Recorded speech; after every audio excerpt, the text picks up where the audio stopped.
the truth.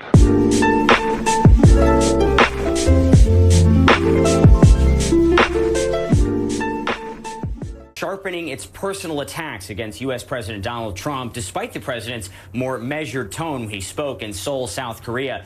North Korea's leading newspaper, the Rodong Sinmun, finally acknowledging in its Thursday morning edition that President Trump did give a speech in Seoul. They didn't get into what the president said. There was not an official government response, but the newspaper did not mince words when talking about the president's speech to the South Korean National Assembly, likening his words to, and I'm quoting here, warmongering, filthy rhetoric spewing out of his snout like garbage that reeks of gunpowder to ignite war. And North Korean media right now has been focusing more on the anti-Trump protests that have been happening in South Korea, without mentioning, of course, that there were also pro-Trump demonstrations. But there was another article out ahead of the president's speech, yet again another personal attack on the U.S. president, saying, quote, the U.S. must oust the lunatic old man from power and withdraw the hostile policy towards the DPRK at once in order to get rid of the abyss of doom. What we have not heard, at least not yet, from North Korea are the threats that they made in recent months to annihilate the mainland United States with